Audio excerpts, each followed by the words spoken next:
Or Brad, we are back on the Thompson to Clark podcast. And we were kind of wondering, like, what are we going to talk about in the off season?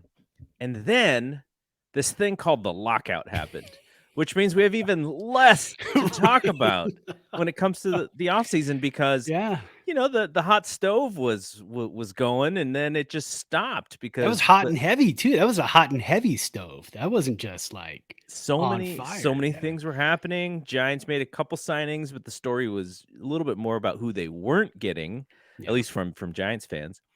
But now the team, the all the players are locked out, and we are now in this process of what do we do? So this will be the only show in which we do this because we like to talk about our team and we like to talk about the great things that are happening, the love of our game here and of our team, and also the bad things. Like we literally had to talk about them losing in the playoffs, and you were about to die that day when we were doing that show. So but I got my booster today, and I was thinking, like, what if I feel really bad? Are we going to be able to do this show? And you were even giving me like the go ahead to like, we'll just skip and we'll go to, and then I thought back, I was like, Brad had a migraine that made him sweat through his clothes. Through my hat, too. It was and he still did the show. He still did. We did like 20 minutes or 25 minutes. I think we did almost a half hour. Yeah. Yeah, you were dying. And I was like, I have to do this. Like Brad was, he toughed it out. I can tough it out. We'll do. Yeah. So all that being said, we may not, this may not be that long of a show because we don't really have a ton to talk about, and the lockout stuff is boring. We're going to try to talk about it in a way that is less boring and maybe a little bit more layman's terms about what's going on. Because I think ultimately it is interesting, but it's just the collective bargaining agreement and all that stuff is really boring, like lawyer speak. But we'll try and make it a little bit easier. I was going to say, if you're a business major or got your degree in business or you're a lawyer, this is like super fun stuff for you. Yeah, it's not for us because we're not. I'm a video editor and IT guy, and you're on the computer side of things, and so for us, this is get back to baseball, man. I know. But, gosh. We just got a text that came in here. Hold on. What's going on? The wife is at people are gonna love this, huh? The wife is at Trader Joe's, and it's a winter beer time. So she's sending me pictures of what beer is available. Yeah, you got to put your order in, man, because this is a big part of our show. Like, this is important enough for us to kind of halt the beginning of this show because it really dictates what you're going to be drinking on this show through the month of December here. This is true. Yeah. So there's a couple of good looking beers here. There's one at Trader Joe's called Winter Ride Double Bock. And I do love the box during the winter. And then Revision here in Sparks makes really good beers. And they have one there specifically for Trader Joe's called Tahoe Haze. So I said, yes on both of those.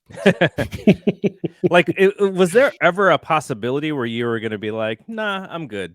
There are times, yeah. Really? Sometimes she'll take pictures and I'm like, I can get all that stuff anywhere, and I've had it multiple times. I'm looking for something different. So when she goes to places like that, I'm like, oh, please take pictures, text them to me.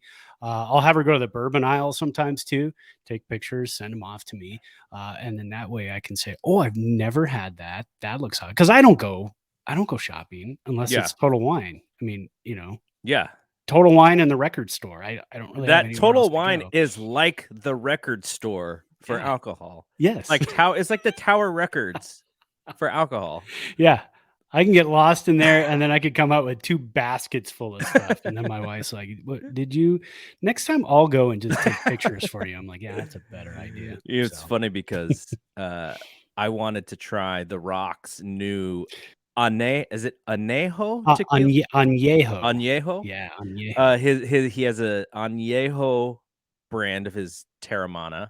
I would love to try that. Yeah. And so I couldn't find it. And then I found it at Total Wine. And Total Wine makes it much better on your delivery if you spend a little bit more. If you get to that 100, they're like, yeah, it doesn't matter. We're 20 miles away. We'll deliver it for you. Yeah. So I was like, okay, now I need to find other stuff. And so my wife, she makes eggnog for Christmas. Ooh. And she's like, oh yeah, we need eggnog stuff. And she's like, I need a little cognac and I need some bourbon. And I go, oh, I have like Bullet. She's like, just get a new one and get something that you'll drink, so that I only need 6 ounces of it. And I'm like, oh.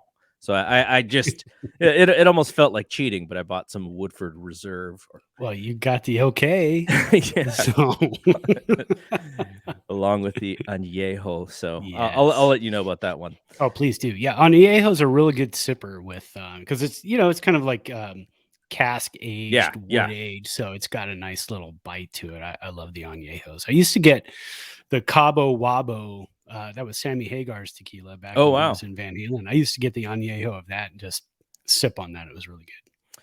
I also picked up some Lobos tequila, which is the brand that LeBron James has a little bit of an investment in, and Draymond Green is talking about it all the time. The Lobos, everyone's talking about the Lobos. So for Christmas, Christmas Eve, we're going to my ex-wife's house because both my kids will be there. Right. And after the disaster that was our bourbon drinking night out, where they both just disappointed me. Oh, I didn't hear about that. Oh. So when we were in Arizona, when we were in Tucson for Thanksgiving, my kid had turned 21 about, I don't know, 10 days earlier or whatever. Yeah. And so I told them all, I was like, okay, we want to we're going to go one night. We're going to go get a drink. You guys are going to sit and sip bourbon with me. And that's just what we're going to do. So we go there. My wife came, my sister came, her husband came, and then my ex-wife came. And so we were all just kind of just hanging out and sitting and, having drinks, nothing crazy, because it was actual Thanksgiving. Like, it's literally the only bar open. Yeah. And I get the bourbon and my kids, and I'm like, these guys were in a frat. This is nothing new. Like, I'm not going to believe that they don't know what's going on here. And it was like, I think my oldest got through, maybe he got through what would be considered like 2 sips of it. And he was just like, I'm good. And then I think my youngest, I think he had some of it, but he didn't finish it either. But I was just like, then they had to get, I think maybe they got an old fashioned but they both got something else, which which had a little bit more flavor in it. I was like, yeah. So the straight stuff just not for them. Yeah. So we'll see with the tequila, because because it's the LeBron brand, they'll be a little bit more interested to kind of sip through it and finish it off. But we'll see. But it'll be Christmas Eve, and so my brother-in-law will be there, and I'll get him to sip some tequila with us. And I think it'll be good. But anyways, there's more pictures coming. Holy moly! Goodness. This Trader Joe's has a lot of beer. No, I think I've had all of these. Is that a bad sign? When you've had all of the beer? Yeah, when I look at all this beer and I go, yeah, I've had all of that. Probably not the best sign.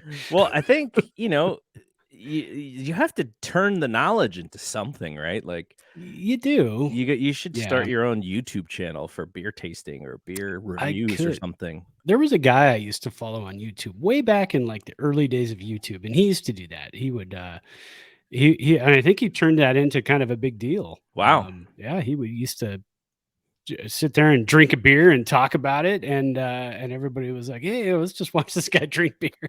Well, because you grab a beer and you felt like it was social drinking with him. So. You're knowledgeable about it. You know what you're talking about. You like talking about it. You like digging into the history of things. So I think it'd be a good little thing for you. Yeah, no, it's definitely fun. All right, let's hit the intro, and then we'll come back and we'll start. We kind of started the show. We'll come back and we'll talk about the nuts and bolts. Bedrosian throws to Sandberg, and the pitch is grounded to second base. Thompson has it, throws to first. It's over.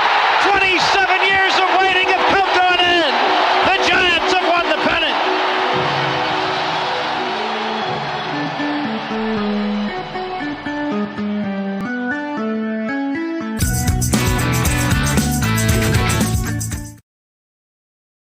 So we're in the thought process of what you're going to buy or what you're going to ask your wife to buy. So why don't you explain what you're currently drinking? What I'm currently drinking, and I already put in my order. She sent me 4 pictures of, God, there was so much. But my order is in, and she said, okay, so now it's approved. Now it's all good. Celebration, Sierra Nevada Celebration Fresh Hop IPA. It is a fresh hop, which is considered a wet hop IPA. Wet hop IPAs, if you don't know, are IPAs that when they go up and harvest the hops, the hops are harvested around fall, right before the winter starts to kick in and cold weather starts to kick in. So they'll get these either from their own facility, because Sierra Nevada actually grows their own hops. They will harvest them and immediately put them in the boil. They're wet. They are not, because usually you dry out hops on big screens.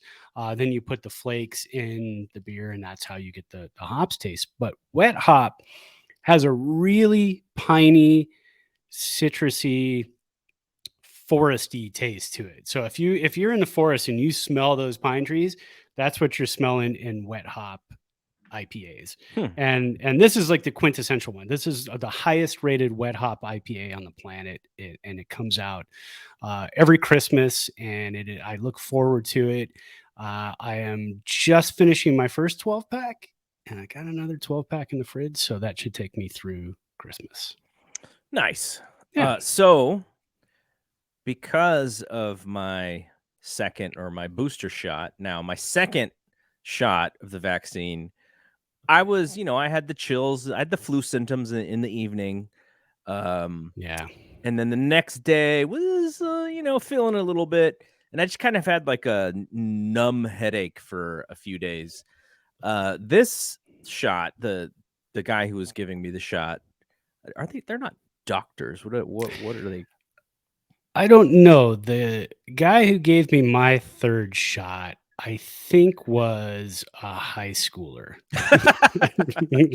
Sure looked like one. Yeah. I wasn't super comfortable, but he did a good job. So I think right. we're Well, okay. So, just in the expectation that possibly I may not feel too well tonight, I wanted to warm it up a little bit, wanted to warm up the insides. So I went back to our local Sprouts, and I got the ginger beer. Nice. The ginger beer cocktail thing that they sell, Zevia sells, and so I'm having a little bit of that. Have some rye whiskey that I poured in there to do a little bit of a, what is it again when it's not the mule? What is it called when it's bourbon or whiskey? Oh, it's oh gosh, I can't remember. I've seen it. We talked about it before. Yeah, I've seen it on the. Well, I think maybe one of the Kentucky Giant Cocktails guys probably told us about it, but I don't remember. I don't remember, because every time we go, Denise always orders the vodka mules. Yeah. Pretty much everywhere we go, she tries whatever they have. Yeah. So she's really into those. The Kentucky Mule is what I see. That's what it is. Kentucky Mule. Yeah. The Google machine. Yeah. So I have a mule here with the ginger beer, and it's going to be nice and warm on my inside, so that if in 5 hours I'm not feeling too well, I will at least be warm on the inside. Yeah, you'll probably sleep pretty well tonight, because it's going to start kicking your butt. And then my third shot, so I went Pfizer. So my third shot, I did okay, and then it really beat me up the next day. I woke up in the morning and just body aches everywhere. Just brutal, and a headache that lasted me like 5 days, probably. Ooh, yeah, that's rough. Yeah, and it was brutal, but I bounced back pretty good. So I took Tylenol. So I got it on a Friday. I took Tylenol pretty much every 6 hours on Saturday. Made it through the day. Did like a 3-mile walk on Saturday morning. Fixed some sprinkler heads. Dug up the yard a little bit, and then around 2:00 on Saturday, I was like, that was a bad idea. So I just got on the couch and put on Schitt's Creek and watched there that. You go. There you go. Kind of zoned out for a while. We just finished it. We finished the whole season not too long ago. We started it over because the 15-year-old, she really wanted to watch it. And I'm like, oh, yeah. I said, you can watch that. That's great. fine. Yeah, it's So great. yeah. No, we're There's a having good time documentary that watching. they did as well. Is that any Yeah. good? Yeah, it's really good. Okay, I think need it to watch aired. that. I believe it aired right after the last episode on Pop, the Pop Network. Yeah, I think it's on Netflix, so I'm gonna have to check that out. Yeah, it's really cool. Okay, so yeah, crossing fingers. Now, okay, one more question before we get to this lockout stuff. Yeah. As you can tell, I'm kind of like pushing this lockout stuff a little bit down the way because it's not fun to talk about the lockout. But okay, so when you got your third shot, Mhm. and then you said the next day you kind of hit a wall. Mhm. Was the wall well, I need to lay in bed and watch TV and sort of nap on and off wall? Or is it a wall where you're like, you know what? I can actually kick back and play a little bit of MLB The Show kind of wall.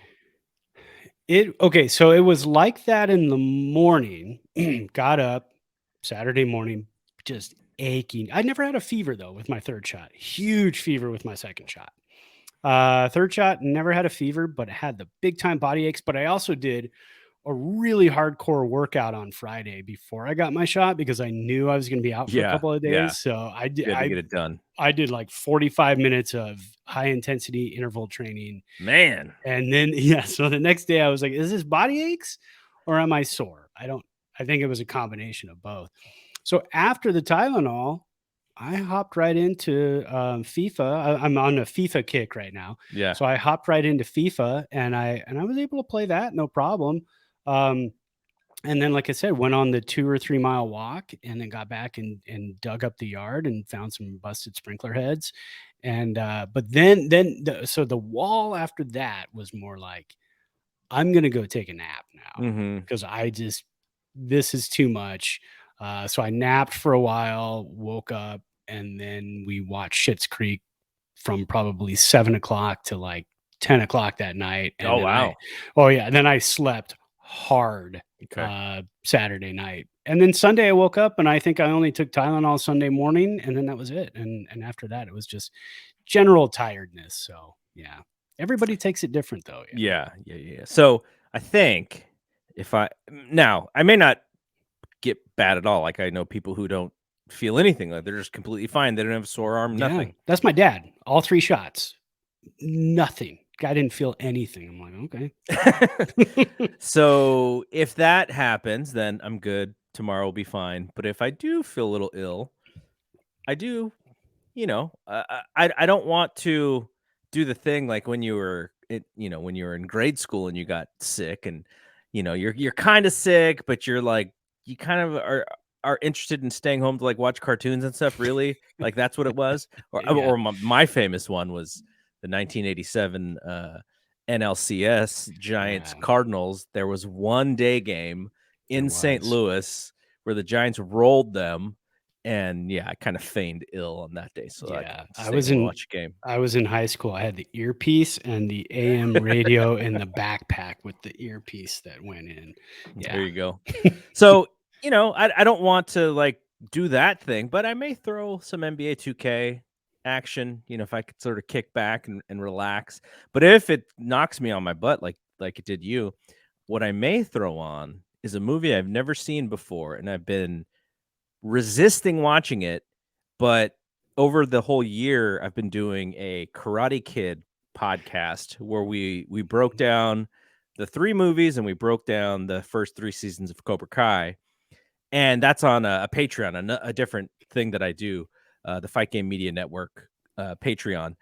And the last movie that I have to actually force myself to watch is the next Karate Kid with Hilary Swank and Mr. Miyagi, like Pat Morita coming back as Mr. Miyagi, and I've never seen it before. So that it's like I've been resisting it, but if I'm on my butt, I'm just gonna sit there and watch that because I have to prepare for this podcast that we're doing, and then right before season 4 of Cobra Kai, I need to get it done by then because season 4 of Cobra Kai, then we're gonna review that, and so it'll be. But if you're not feeling good. Is that a good pick? Maybe it'll just make me fall asleep. I mean, Hilary Swank, man. I can't. Well, I can't even imagine like not feeling good and being like, I'm gonna watch a movie I really don't want to watch, and then put it. I don't think I'd make it. I'd be like, yeah, I'm good. Okay, I'll give you the first 15 minutes of this movie because I did watch about 15 minutes. So, now keep in mind, I'm not a Karate Kid guy. I've seen Karate Kid, the first movie, like twice, and then that's all the Karate Kid I know. Yeah, but I mean, so you're not even watching Cobra Kai? I've never seen 2. I have not watched Cobra Kai. No. Interesting. Okay, so someday maybe. Here's the first 15 minutes of this movie. Mr. Miyagi was at a funeral of somebody who he knew who was also a war veteran. Dies.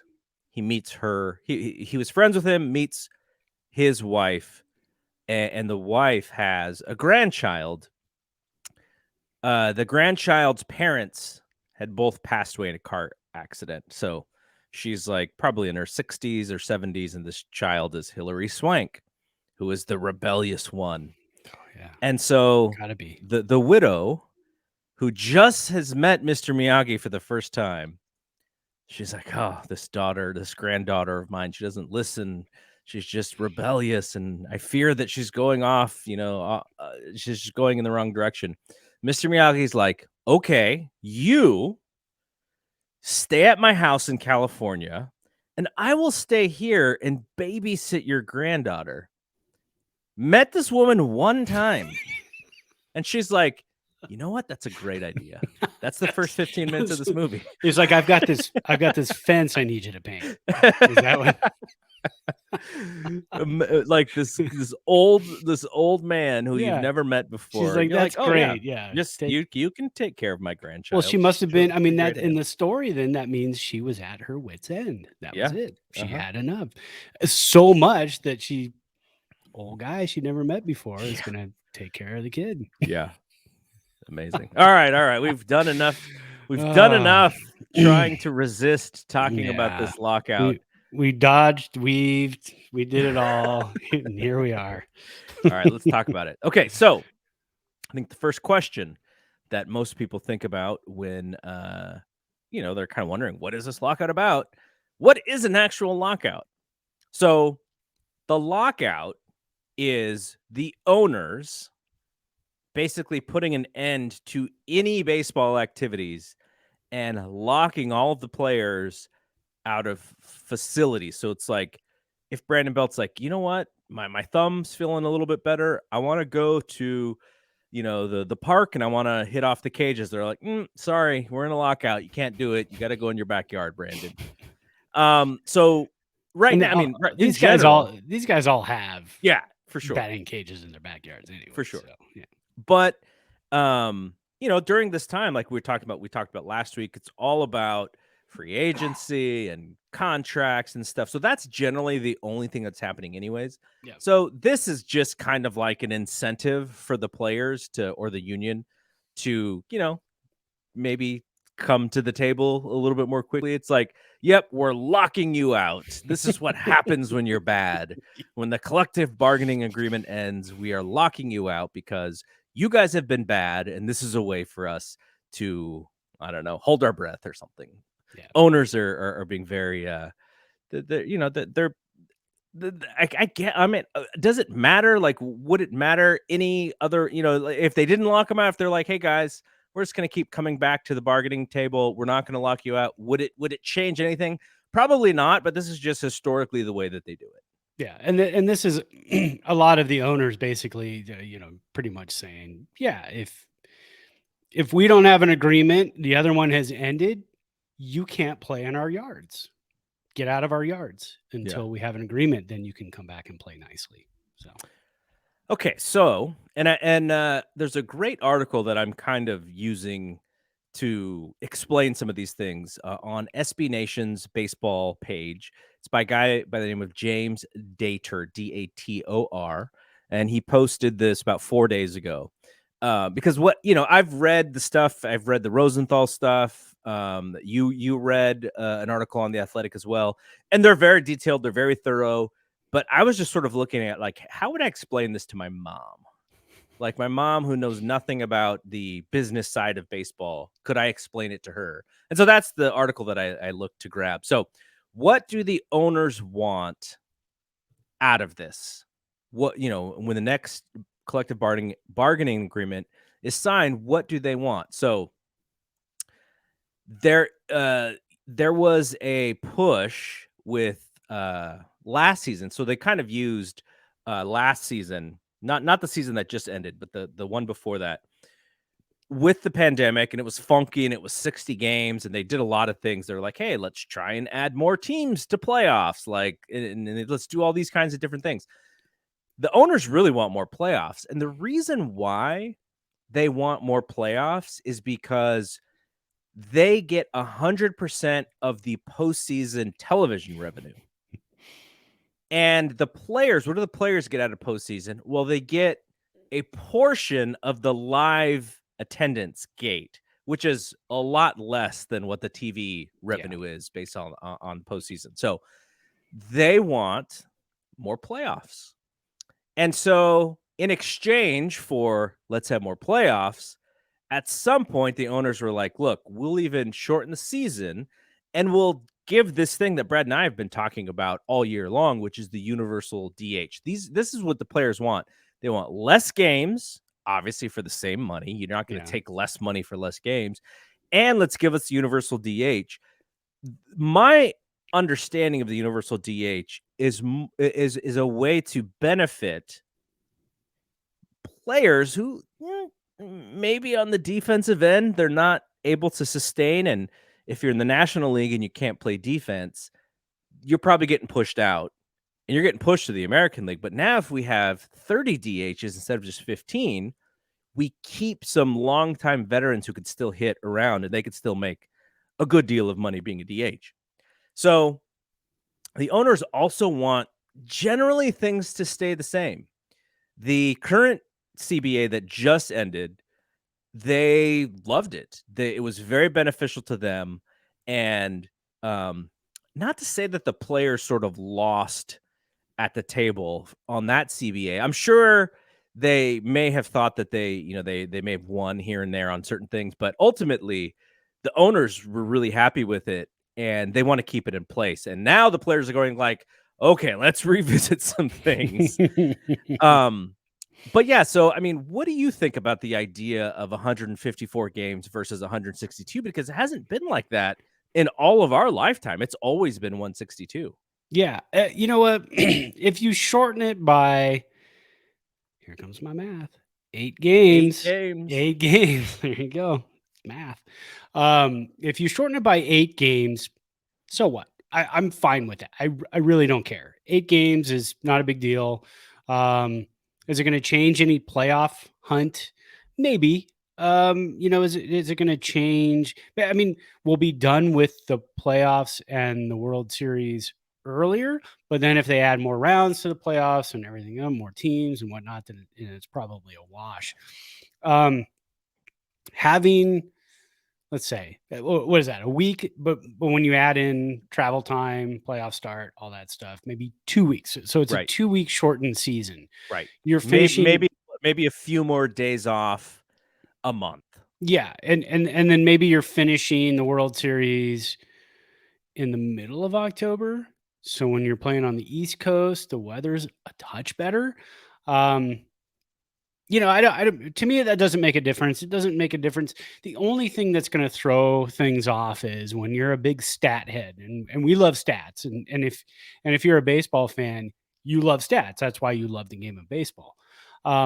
That's going to kind of mess with things a little bit. Home run records and batting average, and somebody's going to hit 400, and they're going to, oh yeah, but it was in 8 less games. One that's not talked about a whole lot because football is football. It is a stat-based game for the most part, but O.J. Simpson had the record for the most rushing yards, and he did it in the 14-game season. Then they expanded to a 16-game season, and then Eric Dickerson broke his record. Well, Eric Dickerson holds the record now, but it's 2 more games than O.J. Simpson had. So, you start running into those types of things. The 61 with the asterisk, Roger Maris's home run record, he did that in 154 games, right? And Babe Ruth only, or am I thinking, did they already go to No, 162? I did. I think that was the whole crux of the situation, is that Maris did it in 162, and so the Right. Babe Ruth fans were like, there's an asterisk on that number. Yeah, exactly. So when you look at it that way, you have to say, okay, you are going to have that whole thing. But again, nobody talks about the home run record anymore because Barry Bonds has it, and everybody's, He obliterated it. he obliterated it, but he's got the asterisk as well because of the steroid scandal. So I guess we're about to find out in a few months or so, if that asterisk was kind of washed away and everybody's forgiven it. And we've seen some trickles of the Hall of Fame ballot the last couple of days, and people showing their Hall of Fame ballots, and a lot of people have voted for Bonds, but we'll see as that comes around. But Yeah. I'm fine if they go back to 154. I don't think they will. I think they're going to stick at 162. I think that's just one of those things, again, a negotiating ploy. We want to go to 154 games, and then the owners come back and say, let's take it 162, and then we'll do this and we'll do that. Okay, that's fine. Ultimately, if you're adding an extra round of the playoffs, and who knows what that extra round is, if it's a 3-gamer or if it's a 5-gamer or if it's a 7-gamer, for the playoff teams, that extra round of the playoffs they're probably going to be playing close to the normal amount, even if they pull back on number of games anyways. Yeah. It'll be just, the teams that don't make the playoffs who will get. I'm all for less games and less wear and tear on the bodies of these players. But what we'll also have to change is some of these bonus clauses with the escalators and things like, X amount of things that with statistics wise, home runs or whatever, those will have to be changed as well because you'll have just less games to do them. Yeah. Okay. So what do the players want now? So there is a concern for the players that they aren't actually getting 50% of what they call, I think in the NBA, it's called BRI, basketball related income. I don't know if it's called that in baseball as well, but the revenue, the share of the revenue, they want to get as close to 50% as possible. And there's ways that you can divide this pie where it does look like they're getting 50%. I think the way that the players are dividing this pie, they're short. They're probably closer to 48.5%. So I think they want a true 50% for one. And I'll just read directly from James's piece here. He writes, players want provisions in place to protect prospects from being held back in the minors for the purpose of taking advantage of their contract status to sign them for less money. Now, we've seen this happen all the time. Like, there's so many famous ones, it was actually kind of surprising because Wander Franco, he came up and he's still so young. And it's just like, come on, guys, like you cannot hold this guy back any longer because he's so good. The only reason to hold him back is so they don't start that clock.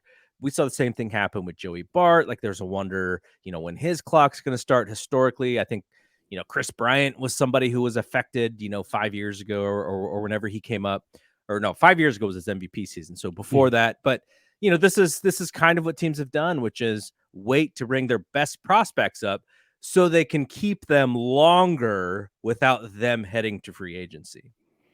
Yeah. And I think that's one of the things, though, that the owners have said they will not negotiate.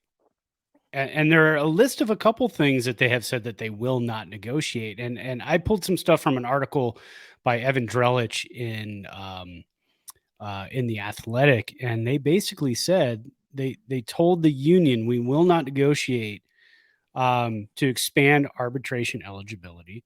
That's going to stay where it's at. We will not agree to any path for free agency earlier than it's already at. We will not agree to anything that would allow players to have additional ways to get service time to combat the manipulation that the MLB already does. So that's one of the things that they've already said. We're not going to negotiate that. Sorry. But you know how that goes. Yeah. So also the players want free agency to be available to anyone who has reached 29 and a half years old if they've accrued 5 years of service time, or all players who have accrued 6 years of service time, whichever comes first. And that's exactly what you were talking about, which is the non-starter. They want 6 years to free agency and 3 years of arbitration process that they've had in place. They like that. That works for them. Yeah. And the players are like, no. We don't want it to happen that way. Yeah. And that's because MLB and Manfred has come out and pretty much said the most negative reaction we ever get is when a player leaves for free agency. Right. But that is the sport. I mean, that's what Curt Flood fought for. That's why we're here. This is a free agency is a fantastic thing. If your team sucks and all of a sudden you've got a lot of money, you can go out and grab free agents. Ask the Texas Rangers fans how that's going this year. I mean, they go out and get Corey Seager. And now I'm drawing a blank on who else they got, but they got a lot of big, they got a lot of big names. I remember that. But anyway, so they spent a ton of money, went out and just got a bunch of players, and so those players are available due to free agency. So the players want that to happen a little bit earlier, which I understand. I'm fine with that. Yes. A lot of old school guys are like, hey man, I liked when Willie Mays was stuck with our team forever. Right. Well, yeah, I know that's nice, but these players should have the freedom to choose where they want to play. Somebody giving them more money, go there. A team who wins all the time wants to grab a small market guy, and that small market team is not putting players around him. You know what? Small market team, you lose out. Yeah. And that's your fault. It shouldn't be babied through this process. The guy you were thinking of was Marcus Semien, by the way. Marcus Semien. Yeah. Everyone was shouting at you. Yeah, pretty Come much. on, Marcus Semien.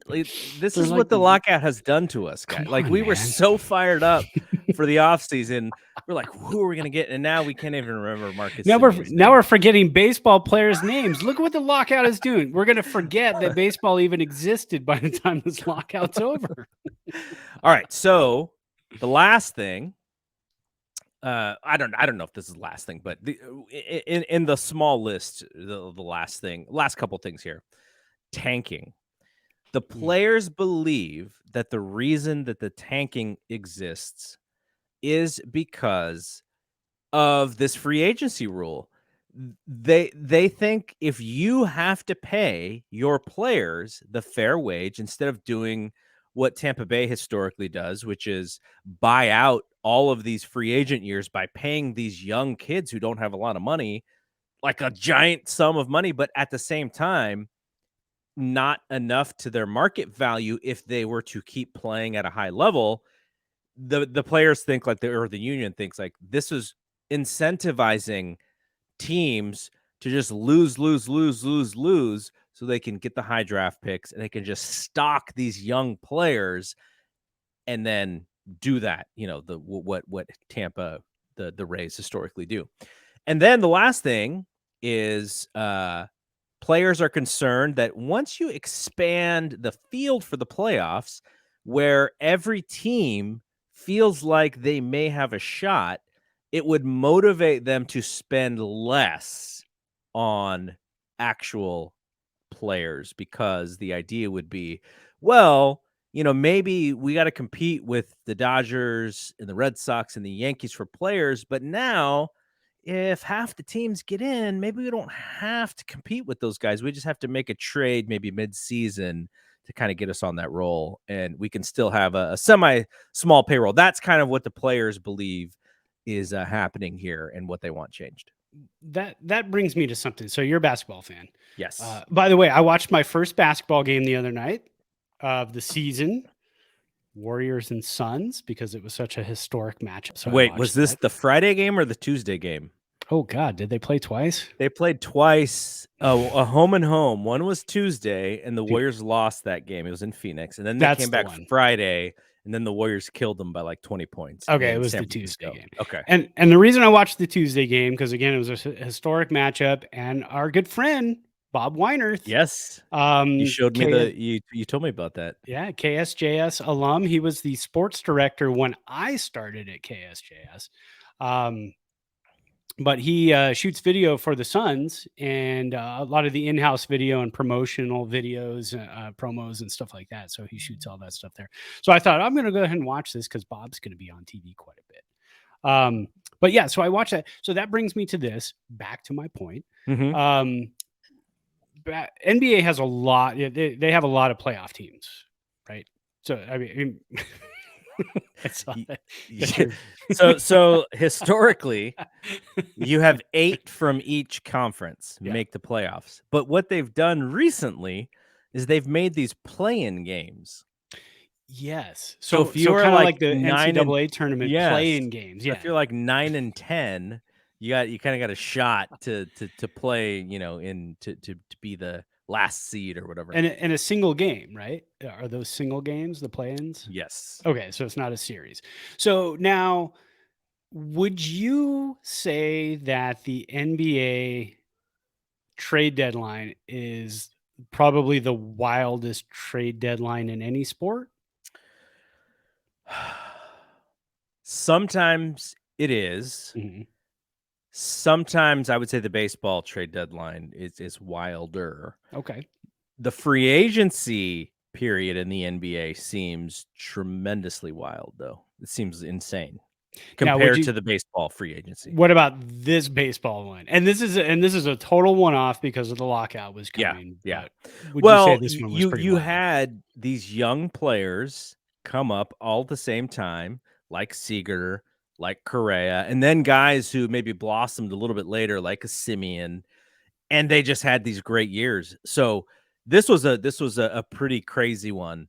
But I'm just thinking back to it's crazy. The NBA does an interesting job when it comes to this, the media and the PR and all that. It's like Kevin Garnett's going to be a free agent, and that he's going to be a free agent the full year and a half before he's a free agent. It's like a countdown clock. So it's different. Both of them are way more interesting than the NFL, by the way. The NFL does it in a much different way. Unless you're a Rams fan. Then it's always interesting every year. There you go. But like the NFL, most of the star players stay with their teams, like at least the star quarterbacks, right? Like Brady was with the Patriots for so many years. Roethlisberger's been with the Steelers forever. And Drew Brees with the Saints and Peyton Manning, they will get aged out because their salary gets to a certain level that sometimes makes it hard because it is a capped league where you may have to get rid of them. But imagine, who could fathom Tom Brady not being a Patriot, right? But he also sort of lived his date of freshness there. He was able to do it. One of the very few guys. Once they opened the box, he started to go unfresh. Well, and they had, they had to start thinking. Belichick was like, we got to start thinking about the future. We got to draft a quarterback, and we can't have him sit behind Tom Brady, who's going to play till he's 60 years old. By that time, the guy they drafted is going to be 40. He's going to be out of the league. So, I don't know what the right thing is. I don't know if the one thing I thought that was always cool about baseball, but it also sucked if you were not one of the good teams, was the fact that not every team made the playoffs. What the NFL has done amazingly is maybe there's 4 teams in the NFL who probably don't have a shot at the playoffs right now, but everybody else does. Like my 49ers. Like I was telling my wife today or yesterday, I was like, this is maybe the most disappointed I've ever been in their team because I think they have a lot of talent in how they're playing. And if the playoffs ended today, they'd be in it. And I'm so disappointed because I think they should be better, but that's how the NFL works. Well, because they added that spot. So that's the whole thing. If they start adding spots in baseball, does it become a crazier trade deadline than we already have? Maybe. I mean, you're going to have teams that are going to be on the cusp, Yeah. 500 club teams that are 7 games under 500 that are holding on to that last spot. Yeah. Are they going to make deals, or are they going to say we're 7 games under 500? We got to start selling some players off, and yeah, we'll drop out of the playoffs. But if we go in an under 500 club, what good are we going to be in the playoffs? Yeah. I mean, yeah, I understand you get hot. You can get hot in the playoffs and you can make a run, but you're 7 games under 500 for a reason. Yeah. It's not because you're a hot ball club, Mhm. you know? So that's why I'm wondering how that's going to kind of play out with adding. Yeah, I'm sure the teams. owners can argue that point very easily because there's definitely 2 different ways to look at it. Yeah. Okay, so what happens next? Now, like I said, the lockout was sort of a way to get the players to come back to the table. It's like, you know, they're the mean parent who has who's taken away, you know, their TV for 2 weeks. And it's like, okay, I'll be good. We'll come back. And so that's also why this whole lockout thing is sort of silly. Yeah. But so both sides are very firm on their demands. I know that, like, when we were getting to the end there of the agreement, they were like, "Oh yeah, we're done," and it's like midday. Like, no, you have until midnight. The day's not over yet. Nah, we're good. Yeah. We're good. Anticlimactic. So, in short, the players and the owners know that if games are not played, money is lost, but also goodwill is lost. We remember 1994 and the 95 season starting a bit late. And I have a good friend who was a Tigers fan, and he was telling me, and I couldn't believe this. He was like, "Yeah, I haven't been to a baseball game in X number of years." And I'm like, "Why?" He's like, "Oh, 94 strike." He's like, "What? Wow." All the way back then. That's holding on to stuff. Yeah, I was amazed. He's like, "Yeah, it's like," he's like, "I get it. The owners are rich.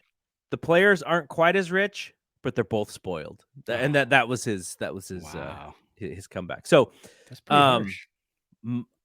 I can't imagine that we're gonna miss games here. I don't know if you think there's gonna be a standoff, but it's also going to be very interesting to see who gives up first. I kind of feel like the players always give up first, and the owners kind of get their way generally because the owners are like, the owners are going to be rich no matter what, and the players will kind of be rich, but then there's like a large number of players who aren't, like, who don't make or haven't made a lot of money yet, and it's probably affecting them. So I feel like the owners always have the leverage here, and I feel like the players are probably going to get a similar CBA to the one that they just signed, which will be dressed up in a way so that the media doesn't kill them.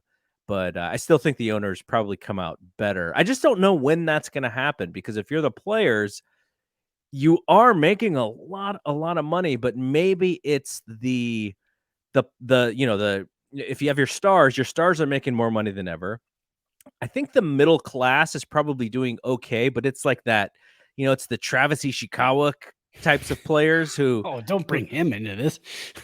but he's the kind of guy who's like valuable to the Giants, but maybe the other 29 teams don't think he's very valuable, so his leverage is kind of crappy. But I don't know. I wonder who's gonna blink first in that instance. Well, and in the article I had read too, the average salary has dropped since 2017, so it's going down. Yeah. Also, the 26th roster spot was introduced, and that 26th spot is, you know, your bargain basement guy, your lowest salary made. So that's also bringing the average down a little bit. But I mean, they're both right. I mean, the owners don't want to spend more money, and the players want to make more money. I mean, it's just your classic negotiation in the United States. That's just, it's capitalism. It is what it is. And I don't side with either side. I don't really care. I just want to see baseball again. Yeah. I want to see less launch angle. Can we work that in there? less launch angle, more base hits, more stolen bases. That's what I want to see. All right, I want to end this show on a happy note because it is Hey. Christmas time. Well, not Christmas yet, but it is the Christmas season. Yes. And we got our tree up yesterday. We have a fake tree. It's just so much easier to do the fake tree. Hell yeah, it is. I know there are some real tree apologists out there who probably think that, we're not really in the spirit if we have a fake tree. It's just so much easier for us. Yeah. Well, and Denise is allergic to everything. Okay, that makes sense. So that's why we have a fake tree. Yeah. So I went out and do you add ornaments yearly? We do, and then we phase old ones out. I actually, and so my mom loves to give me things from inside the house that have been inside the house forever. So I have ornaments that I got when I was a kid from the 70s, like mid 70s. So I have like the copper ones with the etched name Bradley, and on the back it says 1977. Awesome. And that's so we're phasing those out. But we love, one of our favorite things to do is to go to the DisneyShop.com around October, November, and find like 2 new Disney ornaments. And then also when we go to Disneyland, there is a Christmas store in Disneyland that's open all year round. And it smells like pine and gingerbread. And it's when you go in like June, it's the greatest feeling because you walk in and you go, oh, it's Christmas in here. And so they always have really cool ornaments. So I bought a Baymax. I don't know if you're familiar with Big Hero 6. That's one of my favorite Disney movies. So I bought the Baymax ornament this year. But yeah, we do that every year. We buy a couple new ones. So I bought 2 new ones. So over the years, we've added a couple here and there. I got a microphone one, because we're podcasters. Very so fitting. And then my wife this year, she got one that looks like our mini schnauzer Iggy. So and so then I was like, oh yeah, I need to get mine. So I picked up one that I think is somebody's like homemade business or something, and they probably don't have the license for this, but it was a Friday Night Lights, the TV show ornament, of all the characters. And so I got that one. And then the last one, I think it's coming this week, the Ted Lasso Christmas ornament. So nice. that one's coming. So we're adding to the tree. And if Ted Lasso continues to be a show in a couple years, then I'll be on point with that. But here's what I would like to do next week. We're probably going to do a show because remember today we were going to go 20 minutes. Yeah. Almost at an hour. We're almost at an hour. Yeah. Because we always have a lot to talk about. Yeah. Next week, I'm going to take pictures of my favorite baseball themed ornaments that I own, and I'm going to send those to you, and we can talk about those because that'll be kind of fun. Yeah. I do have a couple of Giants ones as well. But I feel like when I was younger, like the ones that my mom probably had given me at some point that I don't have anymore. Like I'm sure there were like more fun ones from back in the day. Because there's like different, like there were like so heavy porcelain ornaments that like pulled the whole branch down. You had to fit it perfectly on the tree, so didn't pull the whole branch down. Well, that's what with the fake trees you've got. You crank. I always take those and I crank them up high, and then I put them on those, and then when it bows, it's like it's not bad. Okay, it sounds good. We'll do some more Christmassy stuff. We'll even Speaking of that, I'm gonna crank this up when the show. Oh, there you go. Yeah. We threw on the Apple playlist for Christmas music. There was Christmas songs that I'd never even heard of. Oh in the last like 5 years. I was like, well, the Jonas Brothers Christmas album. What? I don't remember this one. And I just bought this one, and it is an instant classic. Nice. Norah Jones. If you ever get a chance, the Norah Jones Christmas album, very smooth, very chill. It's a good bourbon album. There you go. You would really enjoy. We'll throw that. So. I'll find that one. Yeah. And then we'll listen to it on Apple Music. All right. Nice. So last thing I want to point out, your great hat. Don't think that I didn't notice the pitching ninja hat. That's right. Great. I love the Pitching Ninja. If you're on Twitter, find the Pitching Ninja. Yeah. It's a fun Twitter follow. They're hard to get. So it's I believe it's rotoware.com. But if you follow Pitching Ninja on Twitter, he just released like 500 more hats a couple days ago. They were gone by the end of the day. Yeah. So follow him. And I have the Giants Pitching Ninja shirt. So it's a black shirt with the orange Pitching Ninja logo. But yeah, check him out on Twitter. All kinds of awesome stuff. All right, so we will be back next week. And the other thing I said, maybe next week we'll have to write this down so we remember. But the ornament thing, and also, what's a good gift for a Giants fan? Good Christmas gift, because we have to do it next week because you need a couple weeks for the order to come in. So we'll do some research and find our favorite Giants fan gifts for next week. Does your favorite Giants gift start with the name Nick? Nick Castellanos? Yeah, well, that's my favorite. That's one I want. Yeah, I mean, we may not get that until February. It'll be like a President's Day gift. A Valentine's Day present, yeah. But okay, so we'll be back next week. For Brad, I'm Double G. Sorry for all the lockout talk, but we had to talk about it. We'll move on. Next week will be new stuff. Peace out. Peace.